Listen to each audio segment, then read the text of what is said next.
Honestly, I don't even understand it, man. Like, I can't even fathom, like, where the fuck this nigga going with this shit. Most times when this nigga come out with some shit, you know what I'm saying, you kind of feel like, alright, you know what I'm saying, he finally fuck around. He talking to us now because he finna have another album coming out. We already know the gimmick. It's already been played out. We know this shit every single time he come out with some shit, he start tweeting.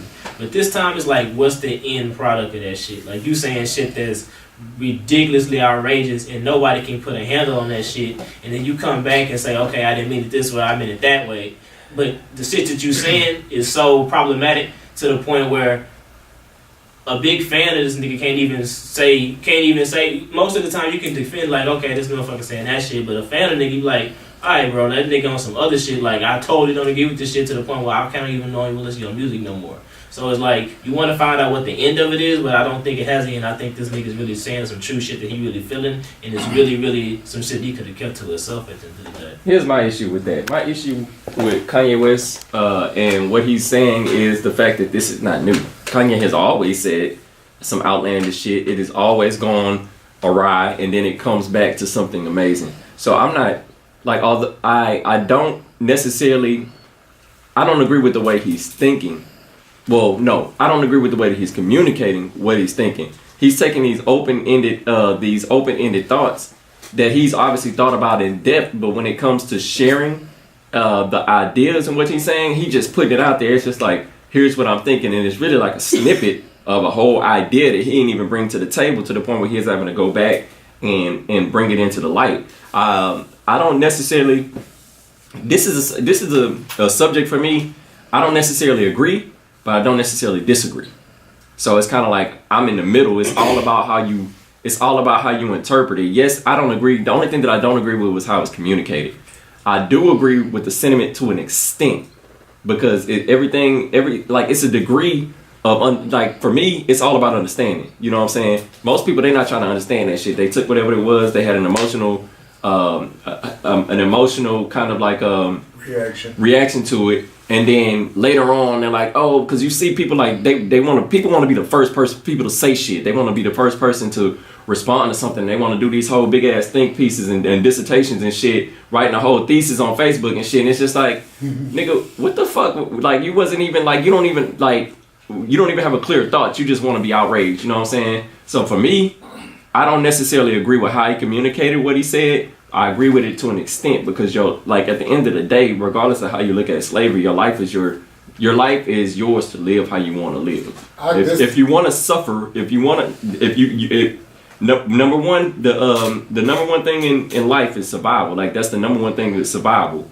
You know what I'm saying? But people, once you get to a point where you're trying to survive and sustain your life, you know what I'm saying? And then you suffering every day, you either fight to stop suffering, or you die, or you live with it.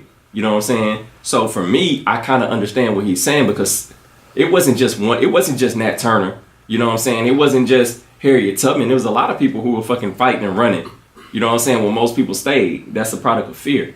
So I kind of agree with what he's saying. I don't agree with how he gave it to the people, because ultimately he has a responsibility for what he communicates and how he communicates. First of all, man, I got to rebuttal my man's right here, man. Welcome to the club, brother. We all got shit going on, man.